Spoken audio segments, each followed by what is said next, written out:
looking through the eyes of Jesus from upon the cross. So far, we have looked at the landscape, the crowd, the Romans, and today, the religious leaders. Well, let me start with a dream, though, that I had probably about a month ago. And it was a dream that Carla and I had bought an old, dilapidated house. And it was a money pit. And it was one of those things where we bought it and we thought it was going to be great, but it really wasn't. Now, this wasn't part of the dream, but, you know, there's only one realtor we know. So it must have been Brad that sold this to us. Thanks, Brad. Well, Brad sold us this money pit. That wasn't in the dream. And, you know, it was just a horrible house. We were in the kitchen and things were falling apart. And all of a sudden I heard water rushing. So I opened the door that went to the hallway, and there was a hole in the ceiling and a hole in the floor, and water started rushing out of the hole in the ceiling. It spraying me in the face and then running down into the basement. Well, I moaned in shock as the water hit me, and then Carla elbowed me. Now that elbow was in the real world. And then Carla elbowed me again, and I startled awake. And it was one of those things, was I dreaming? Was I awake? Oh, yeah, I was dreaming about this house. Well, the next morning I asked Carla why she elbowed me. And she said she elbowed me because I was moaning and I stopped breathing. Okay? And I had to tell her, well, we had bought this house, sold to us by Brad, and it was this money pit, and I opened the door with the water, and the water came from the ceiling to the basement, it splashed me in the face. That's why I moaned. That's why I held my breath. And now what are we going to do? The basement's going to flood. Thank you for waking me up. Yeah. What's the difference between the real world and the dream world? You know, sometimes we have a dream that is so real that even when you wake up, sometimes from being startled or being elbowed, you just feel like you're still in that dream world, although you're not. There's a difference between the real world and the dream world. I wanted to use that illustration to set up for today the religious leaders versus Jesus. Because the religious leaders, they lived in a dream world. They thought they had all the authority. They thought they had all the power. They thought they were in charge. But in the real world, it was Jesus, the Son of God, who had all authority, who had all power. It was Jesus who was in charge. And Jesus and the religious leaders go back and forth again and again and again. So what turned the religious leaders bad? You know, what happened to them? Well, I think we can trace it back to about 586 BC when the Babylonians attacked Judah and sacked Jerusalem. They took some of the young people and drug them off to Babylon to be captives there, to be slaves. There we get the story of Daniel. And it was in Babylon that the people realized that they really messed up. That they broke God's commands, they were worshiping false gods, that they were doing what was right in their own eyes, and people were greatly cut to the heart because of how they broke God's heart. We read this Psalm 137. By the rivers of Babylon we sat and wept when we remembered Zion. There on the willows we hung our harps. They remembered the songs of Zion, the joy of Zion, but now they couldn't even sing anymore. That joy was gone. They had no hope of ever returning. They knew what they had done wrong. So what do the religious leaders do? How do they make sure that people don't break God's commands anymore? Well, let me give you another illustration about a good fence. And this is a picture of the good fence that was in the backyard of the Towsey house in Mechanicsburg. And that's a picture of Ariella. Ariella wouldn't go feet first down the slide. I don't know how old she is there, not very old, but she loved to go head first down the slide. That was Ariella. Still that way. The high fence, though, you see in the background was great. The previous owners had a Great Dane dog, and and that dog was massive. And so they had a massive, strong fence. Even where the fence dips down low, it was over 6 feet high. This was a great fence to keep kids and dogs in the backyard. And Anson and then Ariella could play back there, and we had confidence that they were going to be okay. No one could see them, they couldn't see out, people couldn't get in, they couldn't get out. Well, I should say they couldn't get out. Ariella, around this age, learned how to push all her toys over to the fence and climb up on them and open the latch and get out the gate. So Dad put on a special latch that she couldn't use to get out, even though she'd pile up her toys and try and try. But that was a good fence. A good fence keep people out, keep people away, and keep the good things in. Now I share that because that's what the religious leaders did in Babylon. They made a fence around God's law. They made their own rules, their own commands, their own regulations around God's law so that people wouldn't even get close to breaking God's law because they had to first go through their fence of all the human laws that they had created. So you hear that. That's all the rules and the laws that the religious leaders made. They did that with good intentions to keep God's people from even getting close to God's law to break his commands. Now, I didn't know this before, but there's something that's called the Babylonian Talmud. And it's a work of over 100 authors that have been found and pieced together of writings that was done in Babylon. You can find the Babylonian Talmud online and read it. Or you can buy this multi-volume set and put it next to your encyclopedias at home. But interesting that this is a lot of the writers and the thinkers and the things that were going on in Babylon. And again, the religious leaders made this fence around God's law so people couldn't get to it. Great intentions, but you know what they say about great intentions? Yeah, the road to hell is paved with good intentions. And what happened is the religious leaders, well, they got infected by the Romans. And the Romans brought in money and power, and the Romans appointed the high priest. And the next thing you know, the religious leaders make the laws to benefit themselves. And they micromanage people, and they have the laws that are so restrictive that, well, they become the wolves feeding on the Roman sheep. And as Jesus came, this was one of his big beefs with the religious leaders, was this fence of their own law that they built with good intentions around God's law. And so Jesus, even as he starts his early ministry, he is coming head-to-head with synagogue leaders, with people who support the Pharisees and Sadducees, with the Sadducees and Pharisees himself. Kathy read in the book of Luke that Jesus reads a passage from Isaiah about the coming of the Messiah. And the people get so upset, all the people in the synagogue, they were furious. When they heard this, they got up and drove Jesus out of the town. They took him to the brow of the hill on which the town was built in order to throw him off a cliff. But he walked right through the crowd and went on his way. You can see how upset the people were. The religious leaders, the people in the synagogue were right away with Jesus and his ministry. He comes head-to-head with them.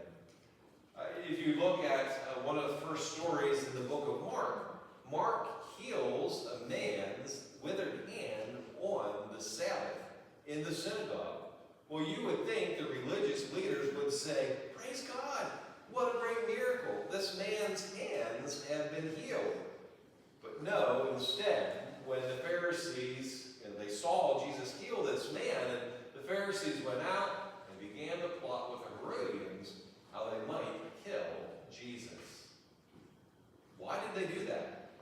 Shouldn't they be celebrating the healing that happened? Why are they now going out and plotting to kill Jesus? This is just at the beginning, Mark chapter 3.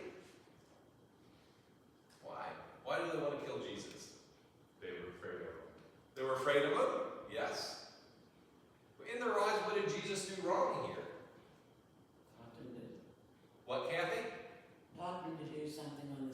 Yeah, he healed on the Sabbath, and that was against their rules. That was against the fence the religious leaders made. That was considered work to heal on the Sabbath. So Jesus, time and time again, broke that fence. The laws that the Pharisees had created with good intentions so people couldn't get to God's commands, but were so restrictive that people couldn't get to God at all. And so Jesus, time and time again in the scriptures, is confronting the Pharisees. And a lot of that confrontation has to do with the laws and the rules that the Pharisees had made. So let me just ask an overall general question. What was Jesus' problem with the religious leaders? And I throw that out to you, and I'm going to get a little drink. Think about it for a second. What was Jesus' problems with the religious leaders? Think about that.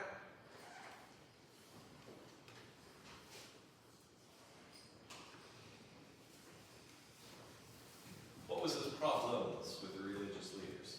They didn't follow their own rules. They didn't follow their own rules, yeah.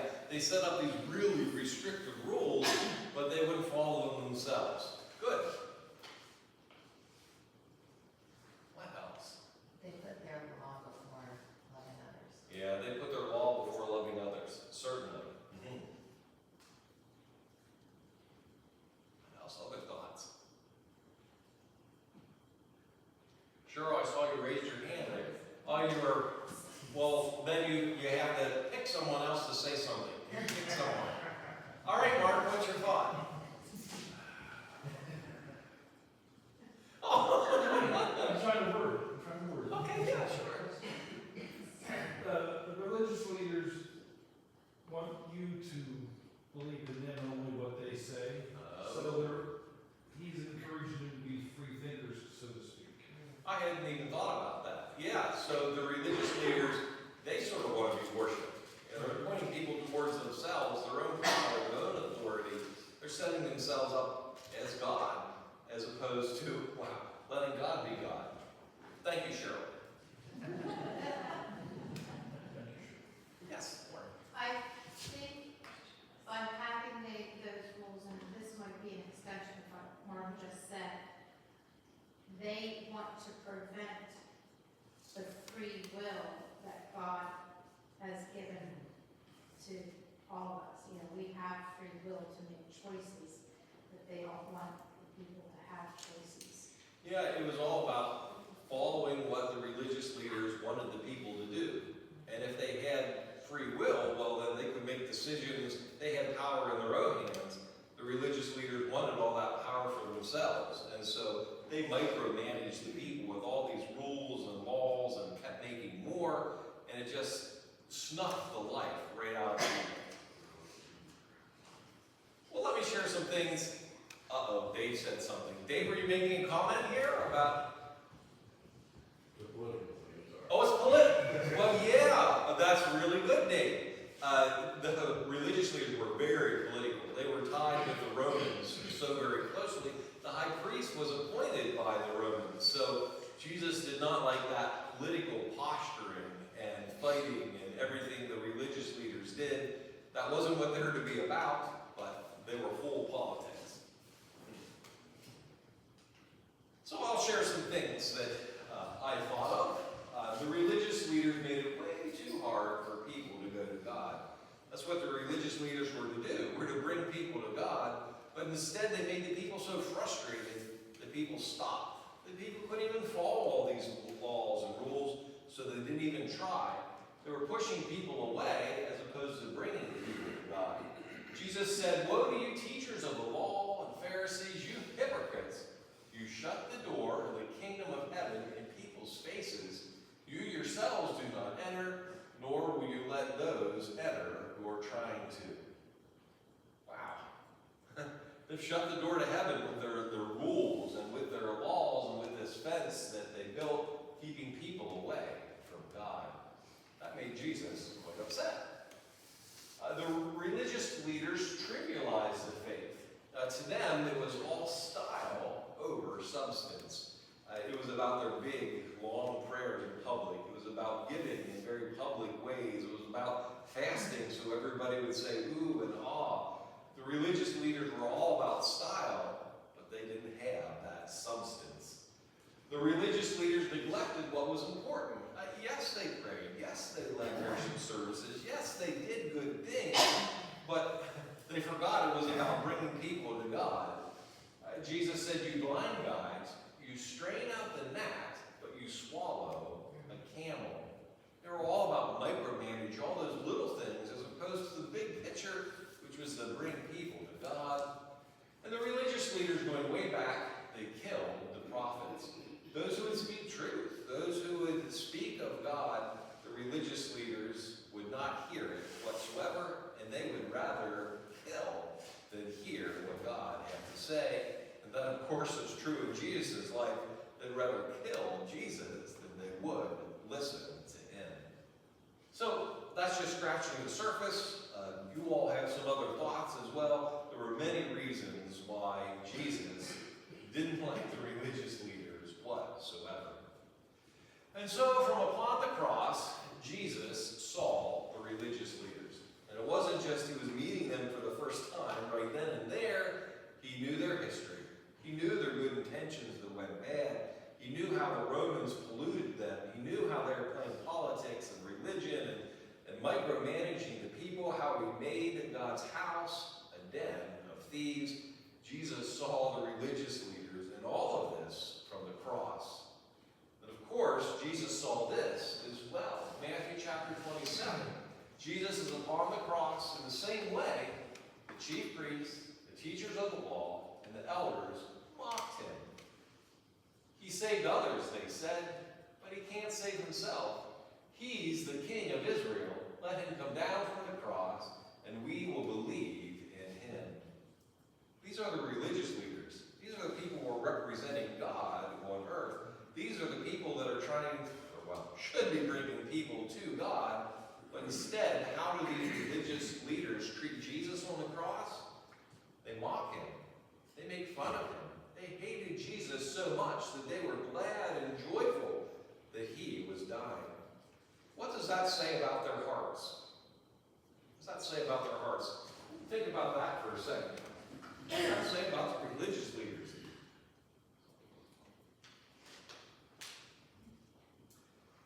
What did you say, Mark? Oh, you're It's more about the money and what the Pharaohs will give them as opposed to what they're supposed to give them. Yeah, they're trying to snuff out Jesus so that they keep their power. That's right. And so, that's their hearts. Their hearts are corrupt. Their hearts are broken. Their hearts are evil. I mean, there's a man dying in front of them, and they're mocking Jesus. Now, I know they hated Jesus, but yet he's dying, being crucified. And their response is mocking a dying man. It just shows the evil, the brokenness, the wickedness in the hearts of the religious leaders. And so from the cross, that's what Jesus saw. He saw their hearts. He saw the religious leaders. And Jesus certainly was sad. He was disappointed. He was angry. Think of all the emotions that welled up in Jesus as he saw the religious leaders, but then heard them mock him as well. Jesus from upon the cross saw the religious leaders. And so here's now my challenge for today, because maybe we're living in a dream world. Maybe the world that we live in, we try to get all the power and the authority. We crown ourselves the king of our own lives. Maybe we are more like the Pharisees and Sadducees and the religious leaders than we would like to think. Maybe we are creating stumbling blocks for others. Maybe we, as opposed to our thoughts, our words, and our actions, as opposed to bringing people to God, we're pushing people away from God. We may not like to hear that. We may not like to think about that, but that could be us. We could be a stumbling block to others. And Jesus was very clear, Luke 17. It were better for him that a millstone were hung around his neck, and he cast into the sea, that he should offend one of these little ones. And yes, referring to children, but yet people young in the faith. We shouldn't be setting up stumbling blocks. We shouldn't be inhibiting But yet we can be like the Pharisees and the Sadducees and the religious leaders. We can be creating stumbling blocks by the way we act at work. We can inhibit people from coming to God because of who we are in the community or to our neighbor. No, we are not to be like the religious leaders whatsoever. We're to be bringing people to God. We can be like the religious leaders and make it hard for people to go to God. But yet we can be like the religious leaders and trivialize the faith. It can be all style over substance. We can look the part and play the part and pray the prayers and go to the studies and sit in church on Sunday morning, and we can look all day long like a Christian, but our hearts can be far from God. Such it was with the religious leaders. They played the part, but their hearts were far from God. That can describe us as well. The religious leaders neglected the important things, and we can do that as well. We can do good things. I mean, we can pray, we can serve, we can worship, but we can miss the big picture and neglect that we're called to make disciples for Christ. Don't get caught up in the micromanagement and the small things. Always look at the big picture. We're called to make disciples for Jesus. And certainly, we don't want to be like the religious leaders and kill the prophets. Not like literally kill the prophets, but close our ears to God's truth.